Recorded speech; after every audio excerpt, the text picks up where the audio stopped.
पहले भगवान जी का और भगवान कृष्ण का स्मरण करेंगे और हमारा सत्संग कार्यक्रम शुरू करेंगे। नमः ओम विष्णु पादाय कृष्ण प्रेष्ठाय भूतले श्रीमते भक्ति वेदांत स्वामी निधि नामिने नमस्ते सरस्वती देवे गौरवाणी प्रचारिणे निर्विशेष शून्यवादी पाश्चात्य देश तारिणे जय श्री कृष्ण चैतन्य प्रभु नित्यानंद श्री अद्वैत गदाधर श्रीवासदि गौरभक्त वृंदा हरे कृष्ण कृष्ण कृष्ण हरे हरे हरे राम राम राम हरे हरे। श्री श्री राधा वृंदावन चंद्र की जय। श्री श्री निताई गौरंग की जय। श्रील प्रभुपाद की जय। तो आज के भगवत गीता का सत्संग कार्यक्रम में हम भगवत गीता के 10वें अध्याय से हमारा चर्चा आगे बढ़ाते हुए श्लोक संख्या 31 से 31 से 37 तक आज चर्चा करेंगे। और ये सभी भगवत गीता का ये जो 10वें अध्याय का नाम है श्री भगवान का ऐश्वर्य, विभूति योग बोलते हैं संस्कृत में। तो ये भगवान यहाँ पे इस अध्याय में हमें अपने विभूति का परिचय दे रहे हैं, अपना ऐश्वर्य का परिचय दे रहे हैं। और ऐसे भी सत्संग कार्यक्रम श्रील प्रभुपाद जी की कृपा से हो रहा है, जिन्होंने भगवत गीता का इतना सरल तरीके से व्याख्या करके हमें प्रस्तुत किया है, ताकि हम उसका पूर्ण तरीके से लाभ उठाएं और हमारा जीवन को सार्थक करें। तो प्रभुपाद जी के प्रति हमारा कृतज्ञता व्यक्त करेंगे। और एक श्लोक श्रीपद आदि शंकराचार्य जी द्वारा विरचित गीता महात्म्य से हम थोड़ा उसका समझने की कोशिश करेंगे। तो ये श्लोक का संख्या है 3। शंकराचार्य जी बोलते हैं, मलिने मोचनम पुंसाम जलस्नानाम दिने दिने सकृत गीतामृत स्नानम संसार मल नाशनम। मनुष्य जल में स्नान करके नित्य अपने को स्वच्छ कर सकता है, लेकिन यदि कोई भगवत गीता रूपी पवित्र गंगा जल में एक बार भी स्नान कर ले तो वह भौतिक जीवन भवसागर की मलिनता से सदा सदा के लिए मुक्त हो जाता है। कितना अच्छा बात बोल रहे हैं श्रीपाद शंकराचार्य जी, कि हर दिन हम स्नान करते हैं अपना शरीर को स्वच्छ रखने के लिए, परंतु एक बार भी हम भगवत गीता रूपी पवित्र गंगा जल से हम हमारे जो चेतना है उसका स्नान कर लिया तो इस भौतिक भवसागर से हमारा सदा सदा के लिए मुक्ति हो जाएगा। इस भौतिक भवसागर में हम आके फंस गए हैं, जन्म मृत्यु के चक्कर में आके फंस गए हैं। इस भौतिक भवसागर से हमें बाहर निकलना है। तो एकमात्र जो साधन है भगवान ने दिया हुआ है भगवत गीता का अध्ययन। और भगवत गीता में भगवान क्या बोलते हैं, उनका नाम का स्मरण करना, नाम का जप करना, बस ये कर लिया तो हमारा जीवन सार्थक हो जाएगा। चलिए आगे बढ़ेंगे। तो आज के पहला श्लोक है 10वें अध्याय का 31वां श्लोक, 31st श्लोक का। तो भगवान बोल रहे हैं, पवनः पवताम अस्मि रामः शस्त्रभृताम अहम झषाणाम मकरश्चास्मि स्रोतसाम अस्मि जाह्नवी।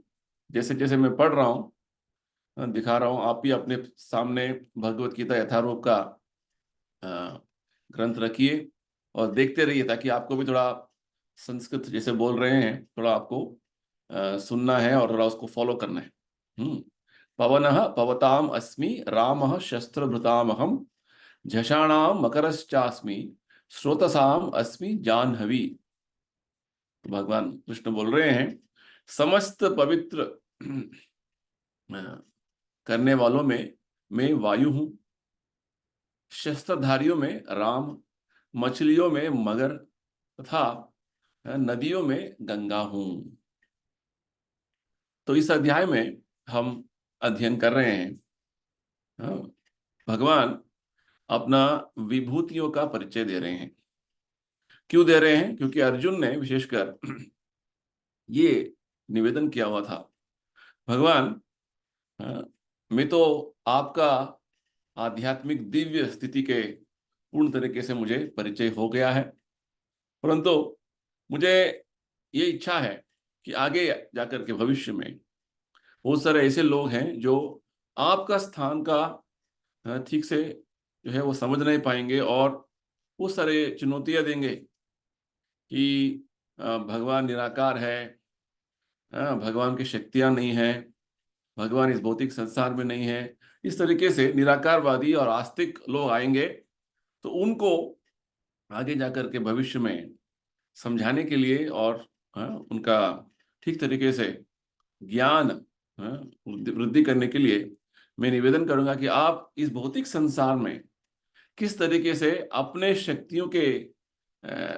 जो सर्वव्यापत्व से आप उपस्थित है, मुझे कृपा करके बताइए।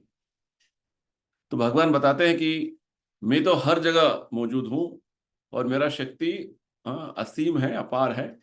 बस कुछ प्रधान तरीके के जो विषय है मैं बताऊंगा आपको अर्जुन।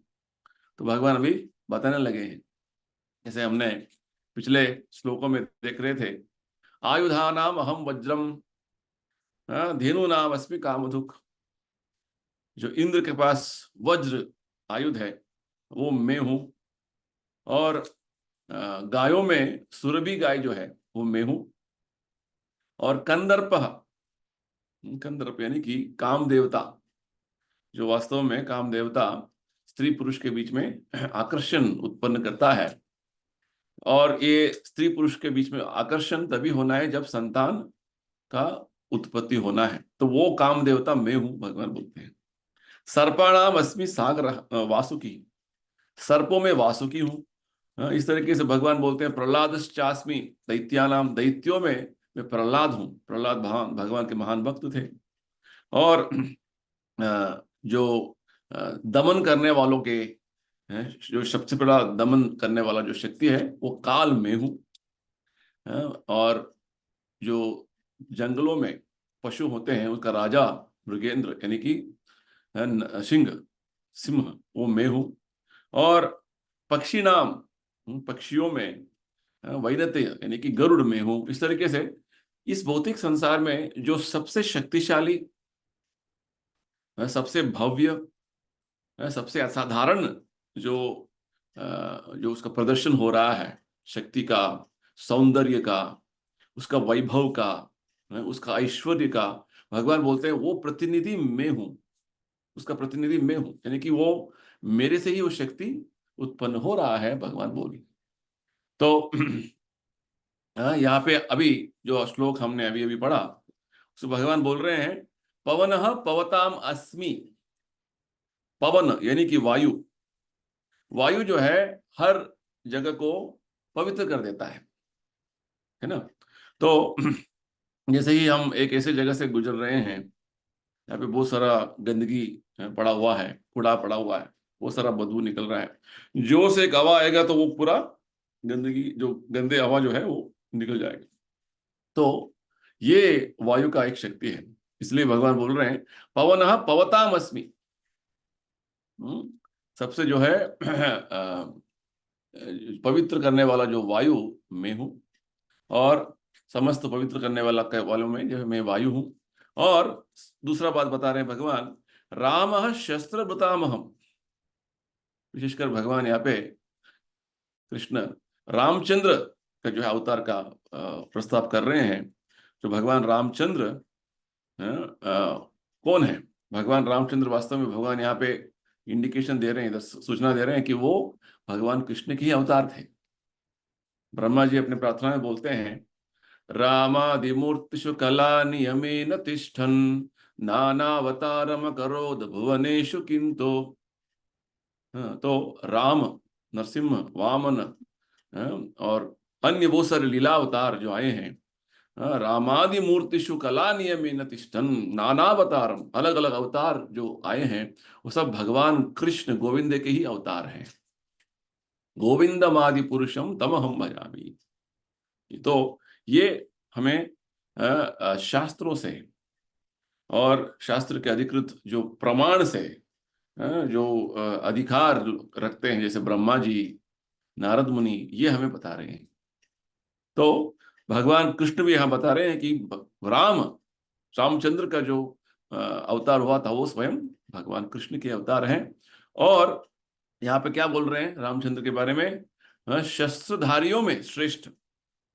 भगवान रामचंद्र जो है, शस्त्रभृताम हम। तो शस्त्र, जैसे हम, जब राम भगवान अ, वनवास भी गए थे तो अपने साथ शस्त्र धारण करते हुए गए। और जब वनवास करते करते जब वो सीता माता का अपहरण हो गया था, वो सीता माता को ढूंढते ढूंढते जब वो उस जगह पे आए, किष्किंध के जो जंगल पे आ पहुंचे, तो वहां पे दूर से जब सुग्रीव और हनुमान देख रहे थे कि ये दो लोग साधु के वेश में तो हैं, परंतु इनके पास शस्त्र है, धनुष बाण है। तो भगवान राम का जो एक उनका अ, जो है उनका बोल सकते हैं स्टाइल जो है, हमेशा वो धनुष बाण लेके खड़े रहते हैं। तो ब्राह्मः शस्त्रधृतामहम जषाणाम मकरश्चास्मि। तो यहाँ पे मछलियों में, जषाणाम यानी कि जो मछलियों में जो जलचर होते हैं, मछलियां होते हैं, उनमें से मैं मकर हूं। मकर यानी कि सबसे बड़ा जो एक मछली होता है, शार्क बोलते हैं अंग्रेजी में। बहुत भयानक जो है, एक बड़ा मछली है। वो तो हजारों मछलियों को खा सकता है, उतना बड़ा भव्य होता है वो। तो वो सबसे बड़ा जो जलचर है, समुंदर में, वो जिसको शार्क बोलते हैं, जिसको इधर पे मकर बोल रहे हैं। भगवान कृष्ण भी अपने कर्ण में, अपने कानों में मकर कुंडल, मकर के रूप में कुंडल यानी कि जो इयरिंग्स बोलते हैं उसको पहने हुए हैं। ठीक है। और चौथा जो बात बोल रहे हैं भगवान यहाँ पे श्लोक में, स्रोतसाम अस्मि जाह्नवी। और जो बहते हुए नदियों में मैं सबसे बड़ा श्रेष्ठ गंगा नदी हूं। तो गंगा नदी हमेशा भारत में, हमारा देश में सबसे पवित्र नदी मानी जाती है। और गंगा नदी कहाँ से आई है? साक्षात भगवान के पाद पद्म को जो है स्पर्श करते हुए वो इधर नीचे उतरी है।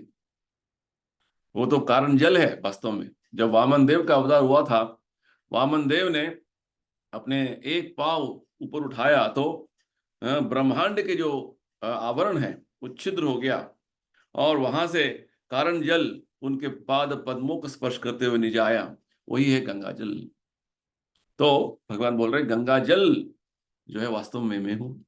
यानी कि सबसे पवित्र, सबसे श्रेष्ठ, सबसे असाधारण, सबसे सुंदर जो है चीजें हैं इस भौतिक संसार में, वो सब भगवान बोलते हैं मैं हूं। इस तरीके से भगवान का शक्ति सर्वव्याप्त है। चलिए अभी अगला श्लोक देखेंगे। श्लोक का संख्या 32।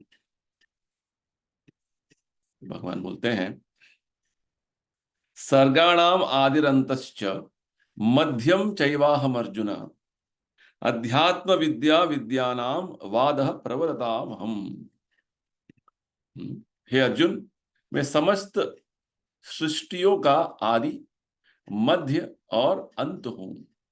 मैं समस्त विद्याओं में आध्यात्म विद्या हूं, और तर्क शास्त्रों में मैं निर्णायक सत्य हूं। बहुत अच्छा बात बता रहे हैं भगवान। देखिए बहुत सारे जो इसे विषय केवल भगवत गीता के इस अध्याय में हमें समझने को आता है। इतने सारे जो है विषय है भौतिक संसार में हमें समझने के लिए। तो भगवान बोल रहे हैं, सर्गाणाम आदिरंतश्च।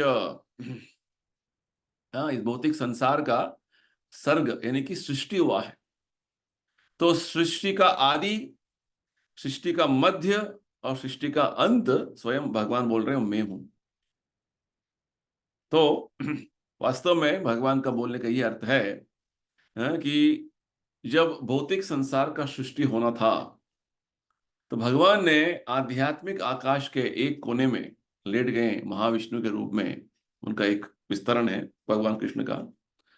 तो वहां से उनका शरीर से संपूर्ण भौतिक वस्तुएं जो उत्पन्न होने हैं और उसके माध्यम से भौतिक संसार का सृष्टि होना है, उसको महत्तत्व बोलते हैं।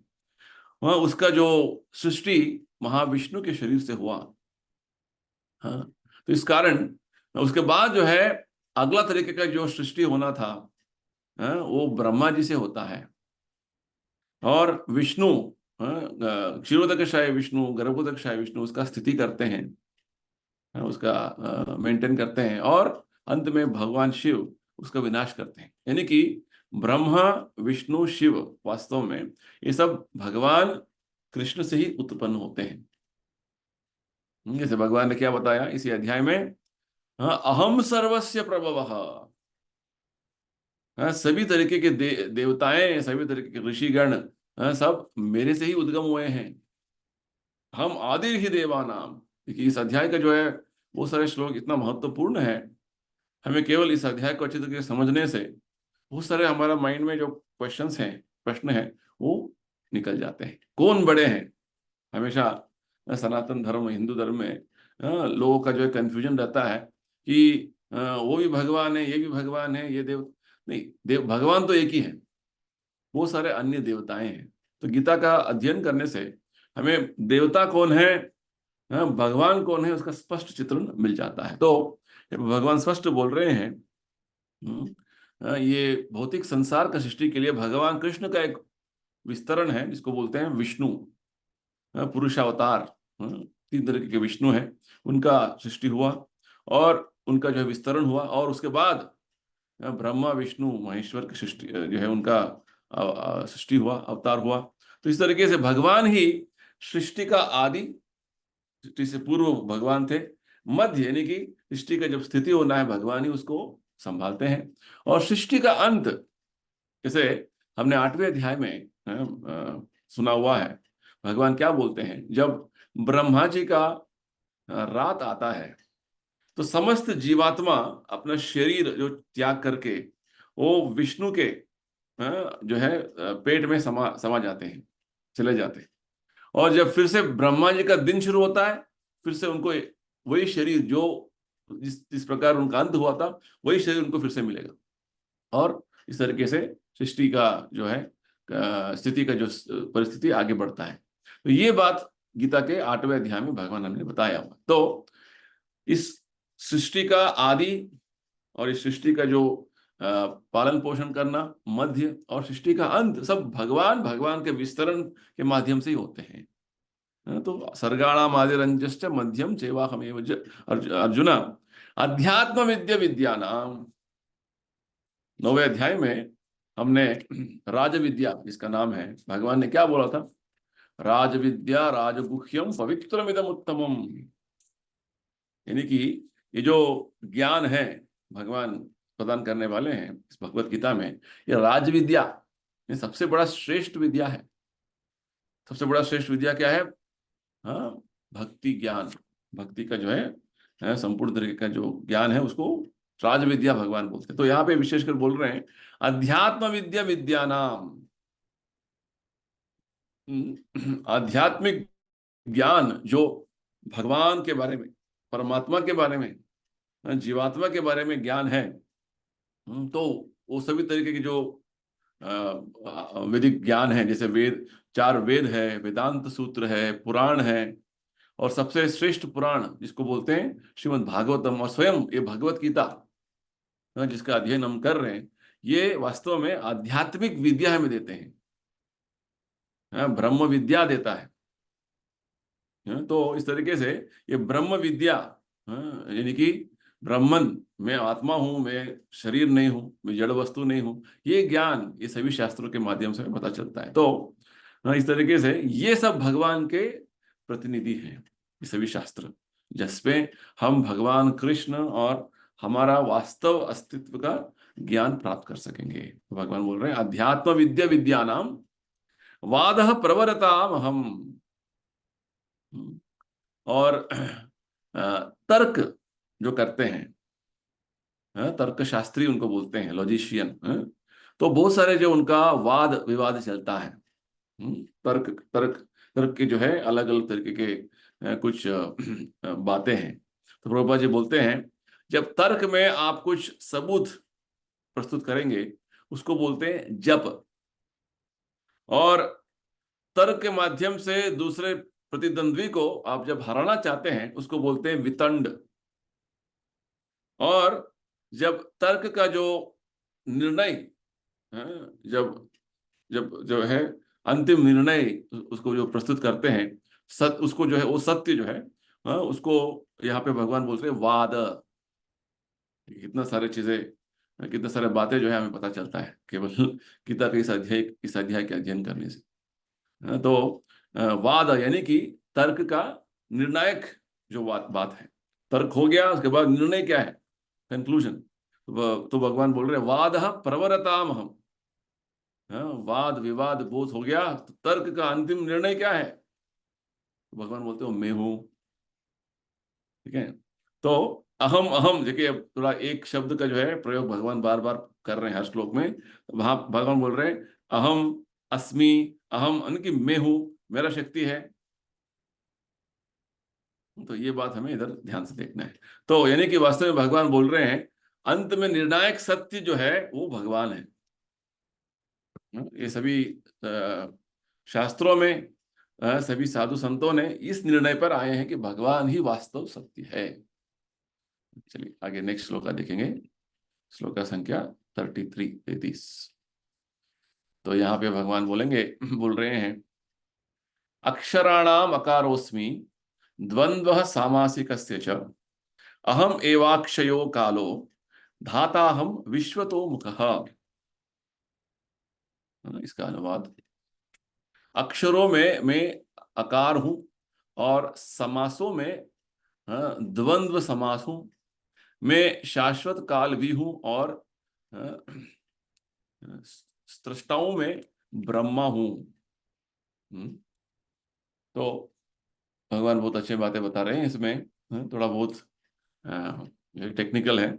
तो पहला बात बोल रहे हैं भगवान अक्षरों में आकार हूं। जैसे हम अक्षर का अभ्यास किया है बचपन में, जब हम जो हमारा स्कूल शुरू हुआ तो उसमें आ ई राइट, उ ये सब हमने अक्षराभ्यास किया है।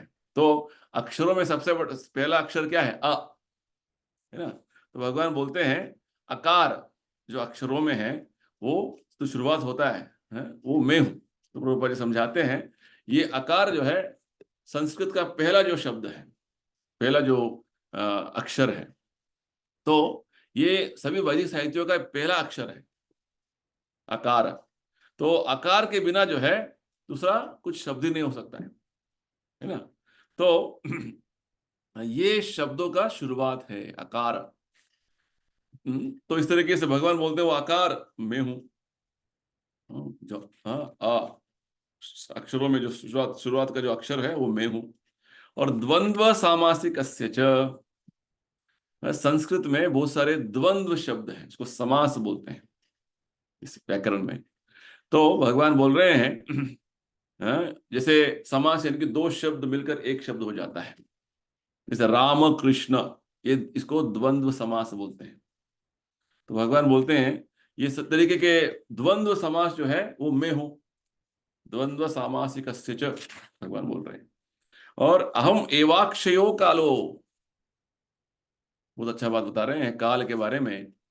इससे पहले भी भगवान ने बता चुके थे काल, मैं दमन करने वालों में काल हूं, भगवान ने बताया था, है ना, 30वें श्लोक में। अभी फिर से भगवान बोल रहे हैं कि ये काल जो है सबका क्षय कर देता है। अगले अध्याय में भगवान बताने वाले हैं कालोस्मि सर्वलोक क्षयकृत, यानी कि मैं काल के रूप में आकर सबका विनाश कर देता हूं, भगवान बोलते हैं विश्व रूप के जो वर्णन में। तो सबसे बड़ा जो विनाश करने वाला कोई शक्ति है इस भौतिक संसार में तो वो काल है। क्योंकि काल हर चीज को मार देता है। अंग्रेजी में कहावत है time and tide wait for nobody, no one, यानी कि समय जो है किसी का प्रतीक्षा नहीं करता है। समय आने पर सब कुछ विनाश हो जाता है। तो समय वास्तव में भगवान का शक्ति है, भगवान का प्रतिनिधि है। क्योंकि जैसे अभी अभी हमने पिछले श्लोक में क्या समझा, भगवान सृष्टि का आदि है, अंत है और मध्य भी है। तो भगवान अंत में क्या करेंगे, जब विनाश होना है, इस भौतिक ब्रह्मांड का विनाश होना है, ब्रह्मा जी का अंत, ब्रह्मा जी का जो है जीवन का अंत में एक महा जो है अग्नि उत्पन्न होगा, सब जल जाएगा। नीचे से अनंत देव के मुंह से जो है बहुत अग्नि, प्रज्वलित अग्नि ऊपर उठेगा और पूरा ब्रह्मांड जो है भस्म हो जाएगा। तो ये जो है वास्तव में भगवान इधर बता रहे हैं कि समय आने पर सब चीजें अपने अपने निर्धारित तरीके के जो कार्य होने हैं वो होते रहेंगे।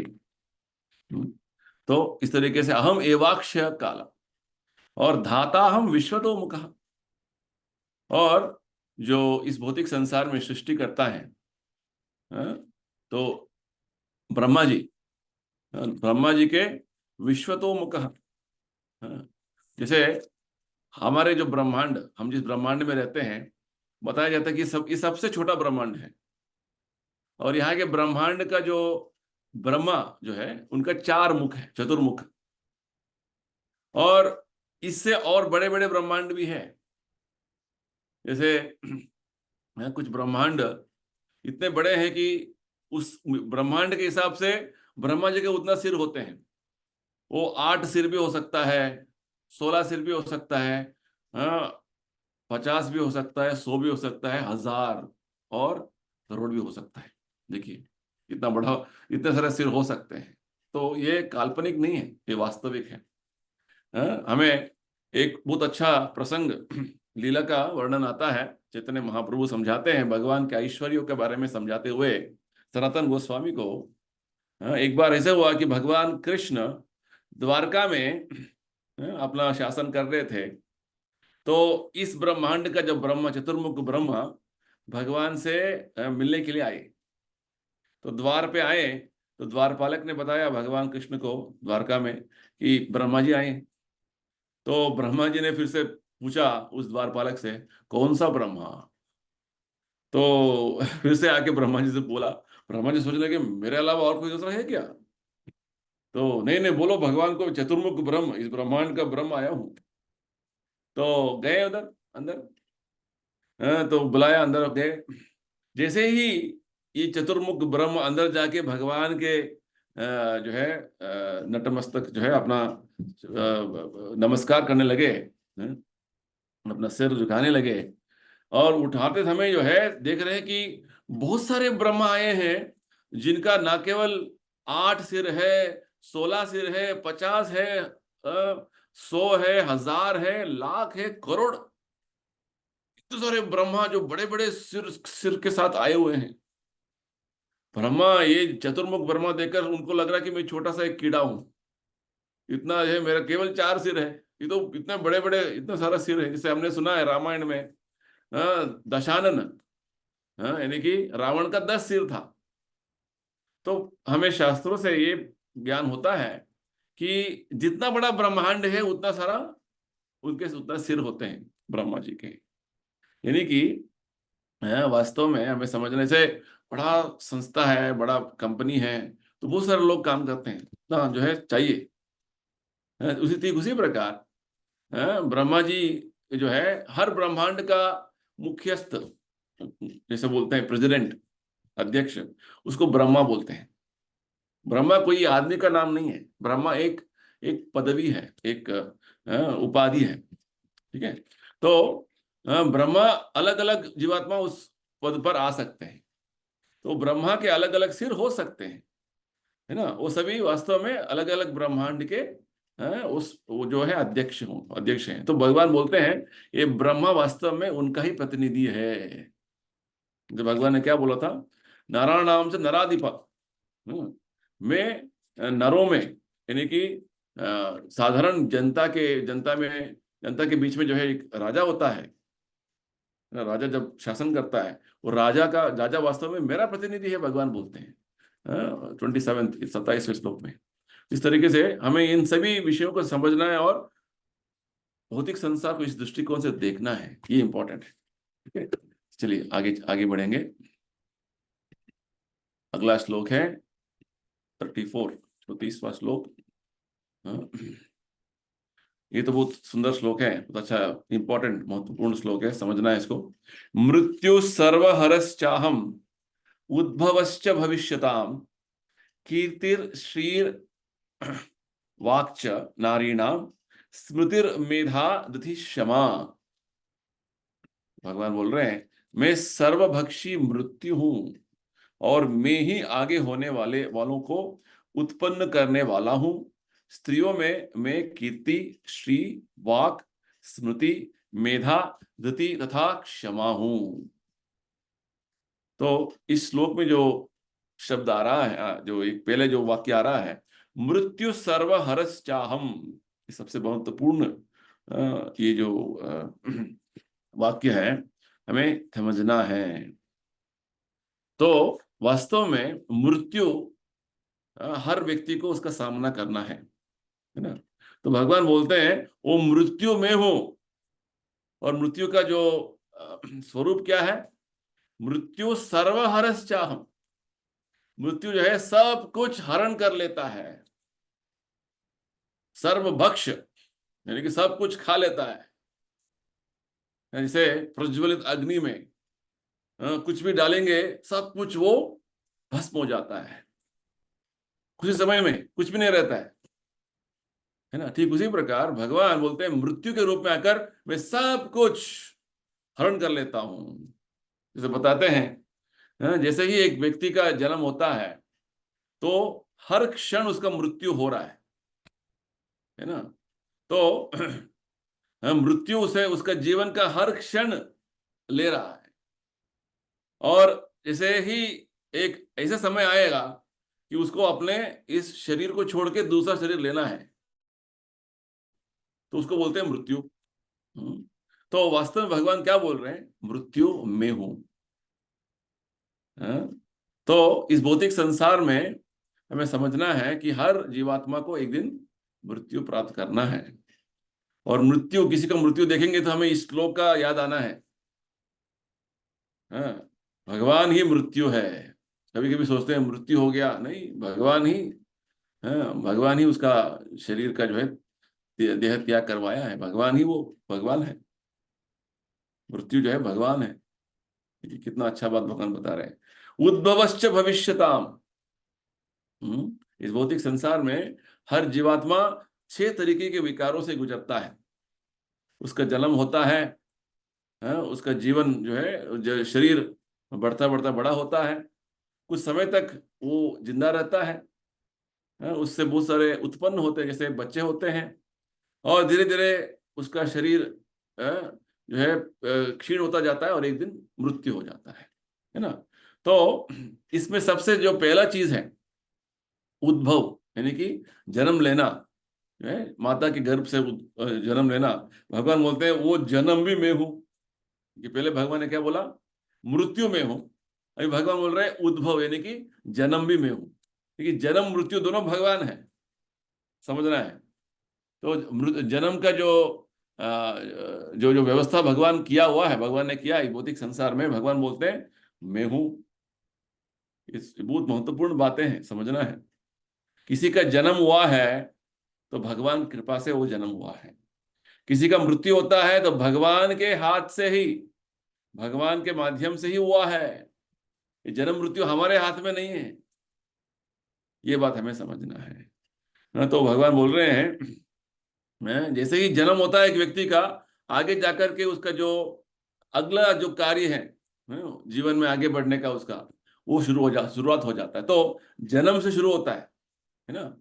तो भगवान बोल रहे हैं उद्भवश्च भविष्यताम, यानी कि वो उद्भव जो होता है, जहाँ से शुरुआत होता है, वो मैं हूं। जन्म मैंने दिया, उसके बाद भविष्य में जो होगा हो रहा है, और अंत में मृत्यु बनकर आऊंगा उसके जीवन में। और भगवान यहाँ पे और बता रहे हैं दूसरा बातें, एक स्त्री का 6 तरीके के जो है उनका ऐश्वर्य होते हैं। तो यहाँ पे ये 6 तरीके का ऐश्वर्य का नाम दे रहे हैं भगवान। कीर्ति, श्री, वाक, स्मृति, मेधा, धृति तथा क्षमा। तो प्रभुपाद जी बताते हैं कि एक स्त्री में ये सभी तरीके के लक्षण होंगे, गुण होंगे, तो बहुत जो है वो प्रसिद्ध मानी जाएगी और बहुत जो है उसका गुणगान होगा। तो वास्तव में यहाँ देखेंगे संस्कृत का ये जो शब्दों का जो प्रयोग भगवान कर रहे हैं, इतना परिपूर्णता से हमें संपूर्ण तरीके से समझ में आ रहा है क्या क्या चीजें हैं।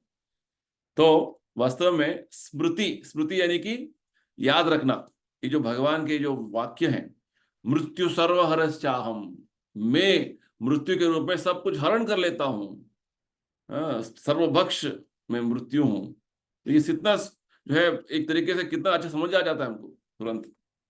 तो इसे छोटे छोटे विषय जो भगवान बता रहे हैं इधर, इस विषयों को हम जब याद रखेंगे, इसको बोलते हैं स्मृति। तो प्रभुपाद जी बोलते हैं हमें बहुत सारी किताबों का पढ़ने का जरूरत नहीं है। कभी कभी लोग बोलते हैं हमने वो भी पढ़ लिया, ये भी पढ़ लिया। वो सारे किताब पढ़े, क्या याद है आपको? केवल भगवत गीता का अध्ययन करें अच्छे से, और भगवत गीता में जो भगवान बोल रहे हैं उसी को याद रखिए बार बार पढ़ के। और जब समय है, जब किसी से बात कर रहे हैं, किसी से जो कुछ भी बोल रहे हैं, अपने आप को कुछ समझाना है, तो उसी को स्मरण कीजिए। तो इस तरीके से भगवत गीता का जो ज्ञान बार बार हमें स्मरण आना, और जिस समय में जो है उसका उल्लेख करना, जो है ये सबसे बड़ा ऐश्वर्य है। इसको बोलते हैं स्मृति, है ना। तो स्मृति, मेधा, मेधा यानी कि अच्छा बुद्धि होना, धृति यानी कि बहुत जो है निष्ठा श्रद्धा से हमारा बहुत विश्वास रहना, धृति। और क्षमा, बहुत सहिष्णुता का जो अभ्यास करना। तो इस तरीके से ये सभी लक्षण जो है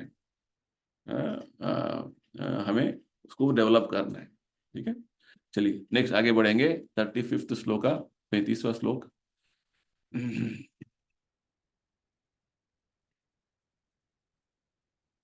बृहत् सामरथा सामनाम गायत्री छंदसामहम, मासानां मार्गशीर्षोऽहं ऋतूनां कुसुमाकरः। मैं सामवेद के गीतों में बृहत् साम हूं और छंदों में गायत्री हूं। समस्त महीनों में मैं मार्गशीर्ष, अगहन तथा समस्त ऋतुओं में फूल खिलने वाली बसंत ऋतु हूं। एक और वो सुंदर बातें यहाँ पे भगवान बता रहे हैं। तो पहला बात है बृहत् साम तथा सामना। सामवेद के बारे में भगवान ने इसी अध्याय के जब ऐश्वर्य का वर्णन आ रहा था, भगवान ने बताया था वेदानाम साम वेदोस्मि। 22वें श्लोक में वेदानाम साम वेदोस्मि, है ना। तो सभी वेदों में भगवान बोलते हैं मैं सामवेद हूं। क्यों? क्योंकि सामवेद में इतने जो है सुंदर जो है गाने हैं, सुंदर जो है उसका जो रचना है, इतना भव्य है, इतना जो सुंदर है सुनने को, श्रवण करने के लिए, कि बहुत सारे देवता भी उसका कीर्तन करते हैं, उसको गाते हैं, सामवेद का जो मंत्रों को। तो उन सामवेदों में एक जो भाग है उसको बोलते हैं बृहत् साम। यहाँ पे बहुत अद्भुत तरीके के जो है राग आता है उसमें, और इसको विशेषकर मध्य रात्रि में गाते हैं। तो ये बृहत् साम जो है बहुत सुंदर एक सामवेद का भाग है, जहाँ पे बहुत मधुर और सुंदर एक जो इसको गाया जा सकता है। तो भगवान बोलते हैं वो बृहत् साम में हूं। और आगे भगवान बोल रहे हैं गायत्री छंदसाम हम, और छंदों में गायत्री हूं। तो संस्कृत व्याकरण में विशेषकर और संस्कृत भाषा में जो है वो निर्धारित तरीके के जो नियम है, जो वास्तव में कविता का जब लिखावट होती है तो वो उन नियमों का पालन किया जाता है बहुत अच्छी तरीके से। तो ऐसे नहीं कि आधुनिक तरीके के आधुनिक कविताओं में जो है कुछ छंद लय का कोई जो है मतलब ही नहीं है, कुछ कुछ भी लिख दिया, ऐसे नहीं है। संस्कृत जो विशेषकर संस्कृत का जो हर श्लोक हम देखेंगे भागवत में, भागवत गीता में, बहुत उसमें छंद और लय, यानी कि एक तरीके से एक एक व्याकरण के कुछ नियमों का अनुसरण किया जाता है। और विशेषकर ये जो ये जो सबसे ये जो जो कविताओं में सबसे श्रेष्ठ कविता जो होता है, जो सभी कविता को नियमों का अनुसरण करके उसका जो लिखावट हुआ है, उसमें सबसे श्रेष्ठ जो है उसको बोलते हैं गायत्री मंत्र। तो गायत्री मंत्र का जो प्रस्ताव भागवत में आता है, तो गायत्री मंत्र क्या है वास्तव में? गायत्री मंत्र वास्तव में वैदिक संस्कृति में, वैदिक जो परंपरा में, ये भगवान कृष्ण का शाब्दिक तरीके, शब्द का प्रतिनिधि है, ब्रह्मन का प्रतिनिधि है। हम ब्रह्म संहिता में बताते हैं कि स्वयं भगवान के बांसुरी से जब शब्द निकला, गायत्री मंत्र निकला, और ब्रह्मा जी को ये पहले जो है ये ज्ञान मिला। और इस तरीके से ब्रह्मा जी ने अपने आगे जो है उनके शिष्यों को, अपने पुत्र नारद मुनि को इस तरीके से ये नीचे जो है परंपरा में ये ज्ञान नीचे आ रहा है। तो वास्तव में गायत्री मंत्र जो है वो भगवत साक्षात्कार का एक मंत्र है, और स्वयं भगवान को ये जो प्रतिनिधित्व करता है। और ये गायत्री मंत्र जो है कोई भी बोल सकेगा नहीं, गायत्री मंत्र बोलने के लिए कुछ योग्यता चाहिए। विशेषकर बोला जाता है कि जब योग्यता जब होगा तभी गायत्री मंत्र हम बोलेंगे और उसका पूर्ण तरीके का जो प्रयोजन प्राप्त होगा। और इसका प्रयोजन क्या है? गायत्री मंत्र का हर दिन उसका उच्चारण करने से आध्यात्मिक लोक प्रवेश हो जाएंगे, क्योंकि भगवान के आध्यात्मिक लोक से मंत्र आया है।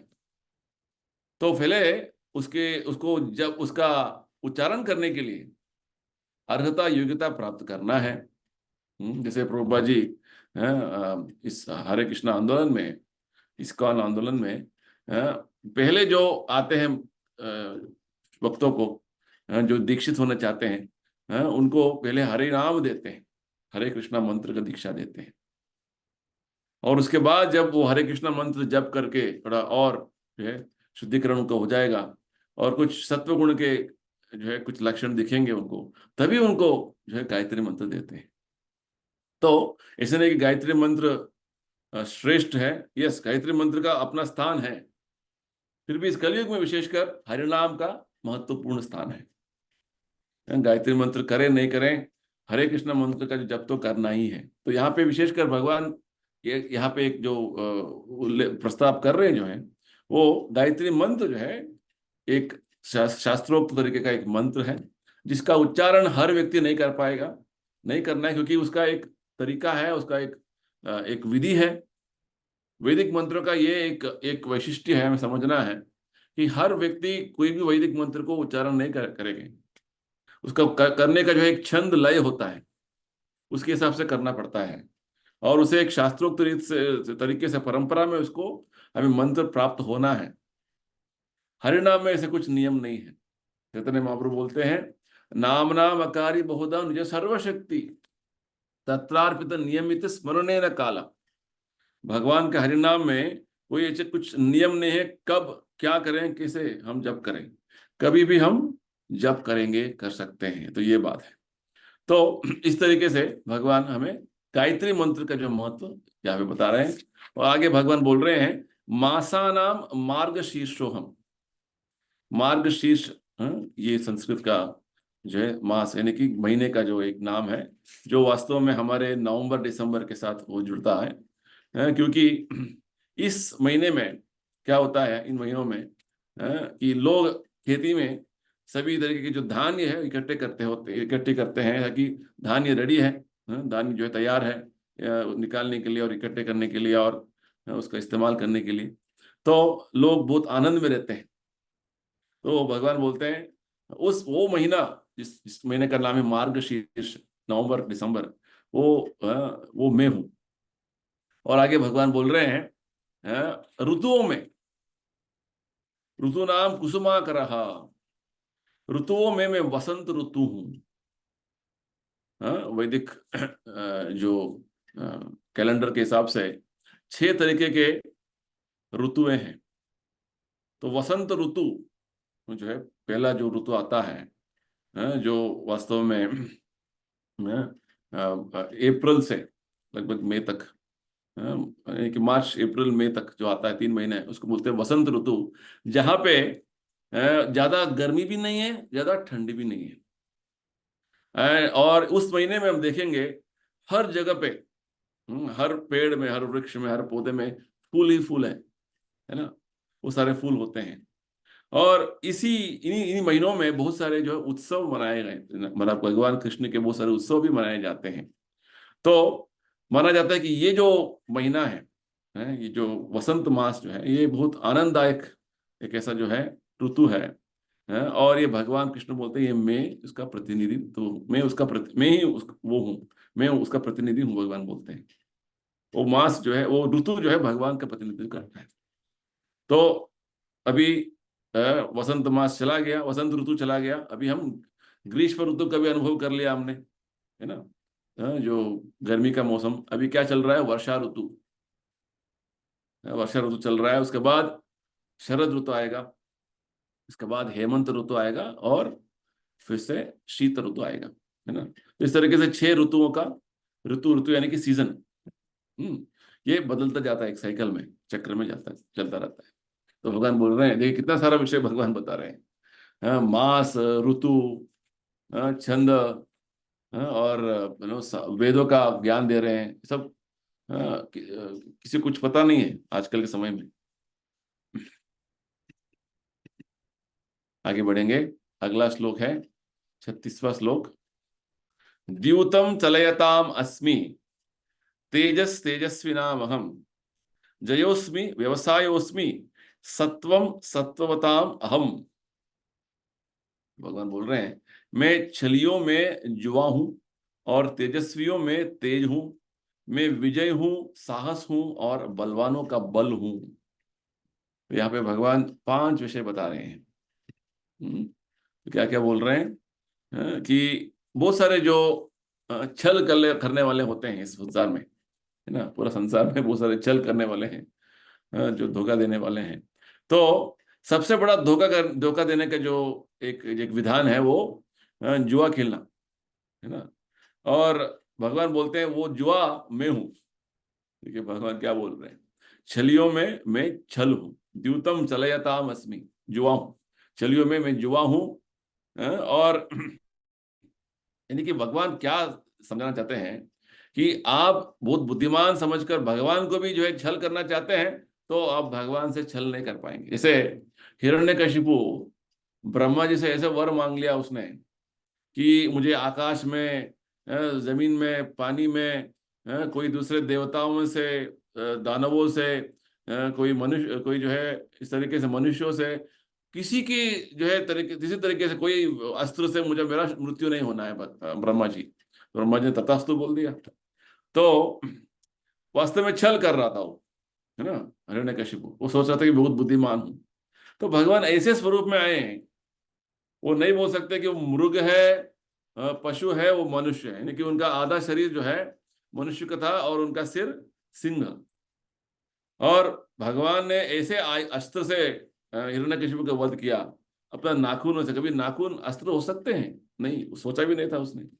तो भगवान के एक ऐसा स्वरूप भगवान लेके आए हैं, ब्रह्मा जी के सभी जो वरदान को जो है ऐसे ही रखते हुए भगवान के एक और स्वरूप में वो निकले, कि हिरण्यकशिपु दंग रह गया और उसका मृत्यु हो गया।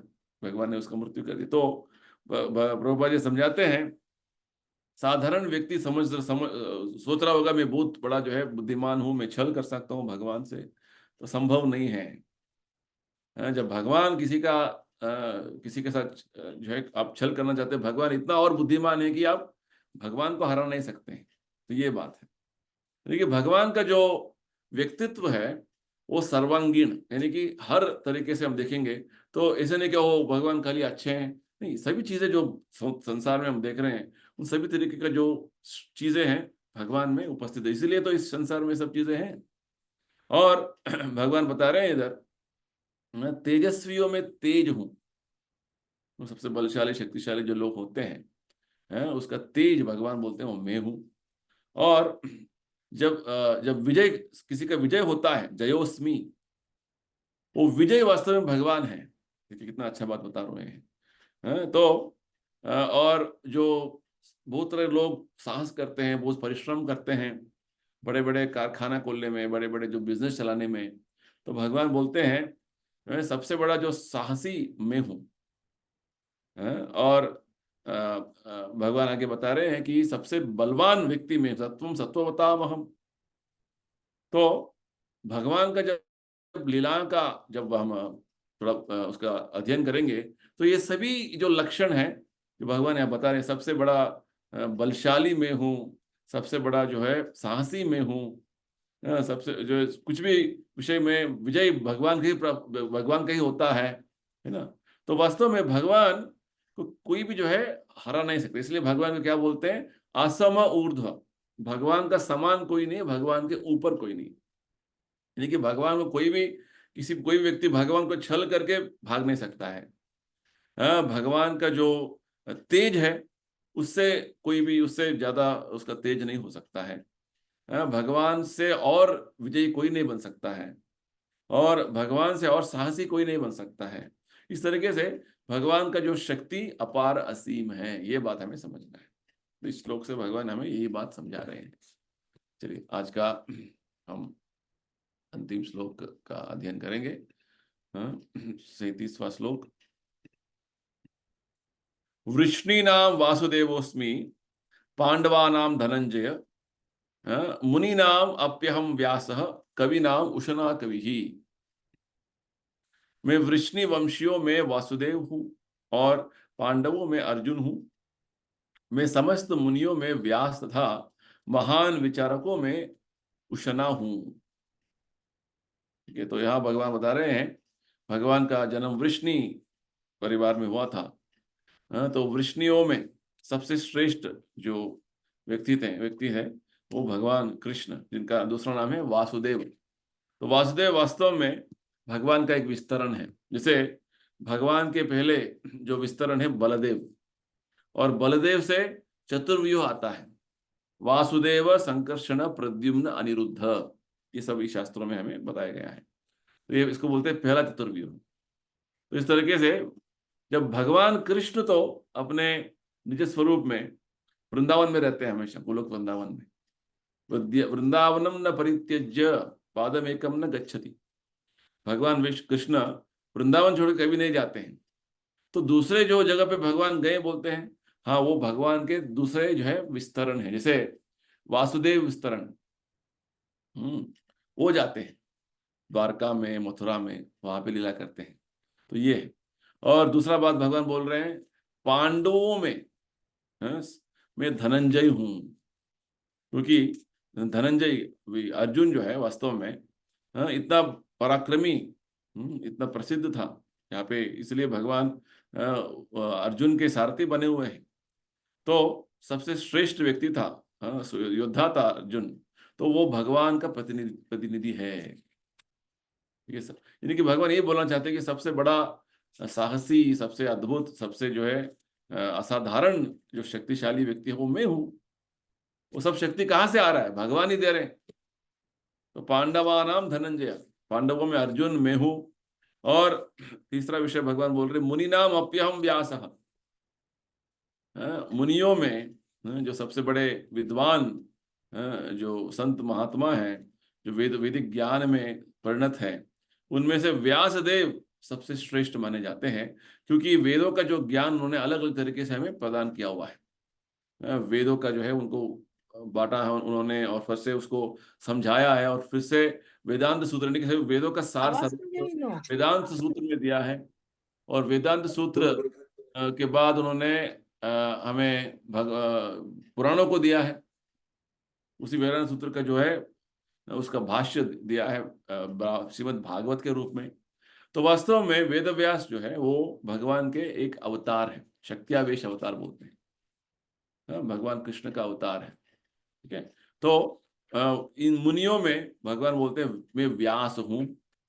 और चौथे बात भगवान बोलते हैं कवि नाम उशना कवि ही।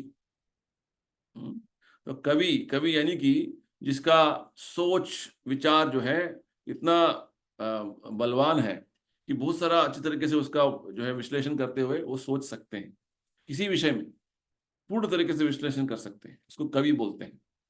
तो इन कवियों में सबसे श्रेष्ठ व्यक्ति है उशना। उशना यानी कि शुक्राचार्य, जो दानवों के गुरु, दैत्यों के गुरु हैं वो शुक्राचार्य जो है, शुक्राचार्य को बोलते हैं। वो बहुत बड़े बुद्धिमान थे, दूरदर्शी थे, और राजनीतिक आध्यात्मिक विषयों में पूर्ण तरीके से परिणत थे।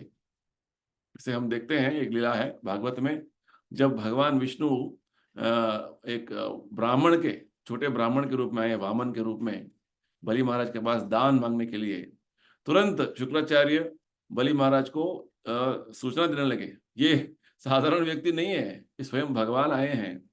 तुम किसके लिए कुछ, तुम अपने जो है सभी तरीके का जो कुछ दान देने के लिए जो है तुम एक्सेप्ट नहीं करना, उनके बातों पर नहीं आना।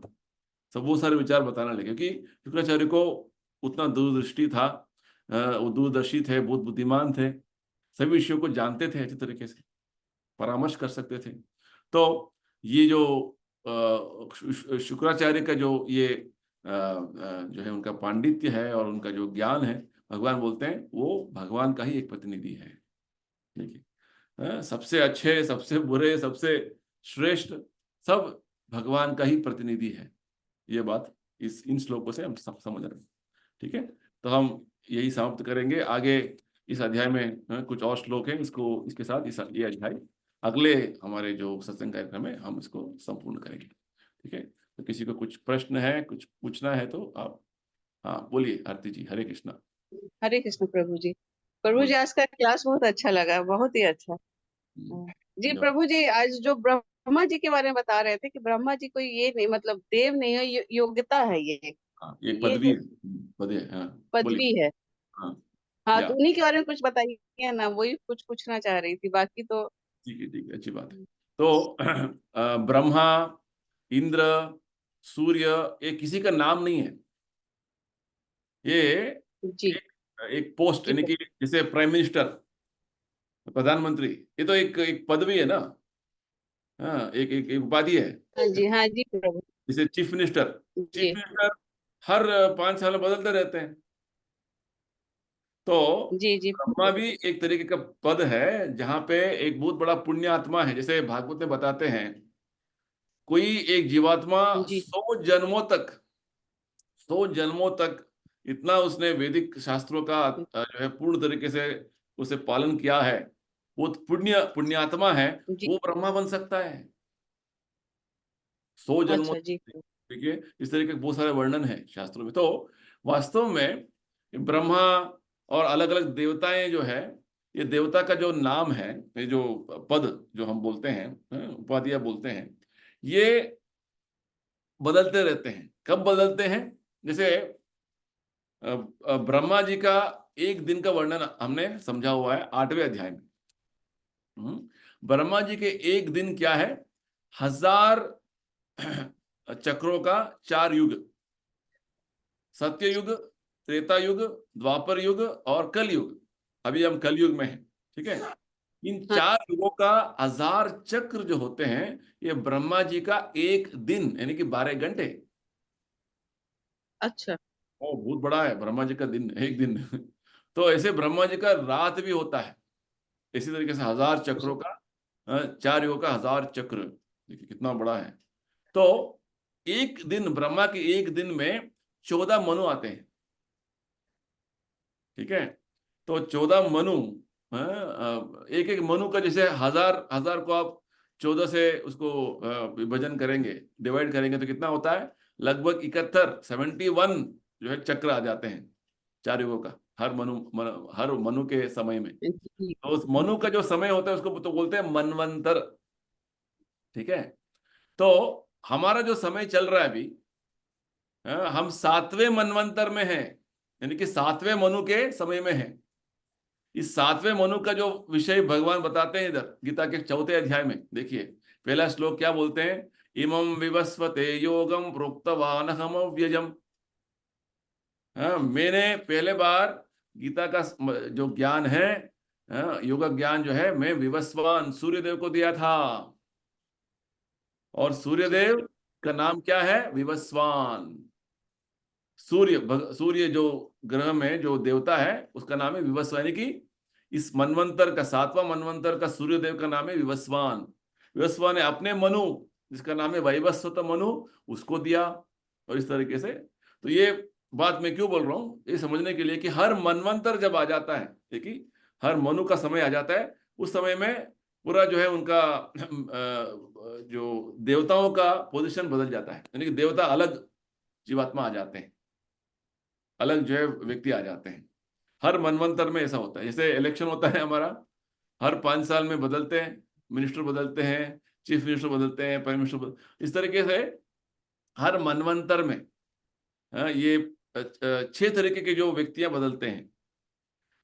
ये सप्त ऋषि बदलते हैं, और मनु बदलते हैं, और ये देवता बदलते हैं। सब भागवत में हमें ज्ञान देते हैं। भागवत 8वें स्कंद में ये सब ज्ञान हमें मिलता है। तो वास्तव में हमें ये बात समझना है कि कोई भी पद है जो है वो शाश्वत नहीं है।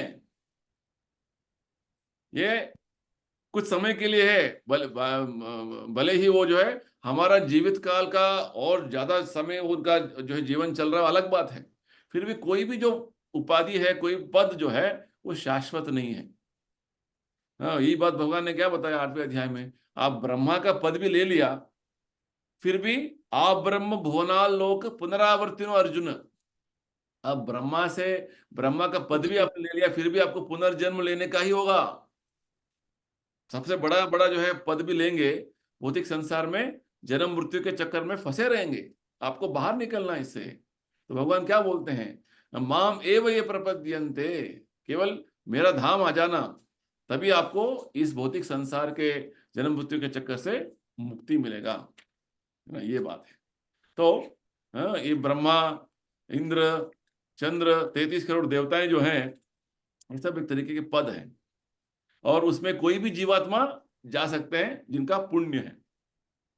जी ठीक है, तो जिनका वो पर्याप्त मात्रा में पुण्य है, वो पद प्राप्त करेंगे अगले मनवंतर में।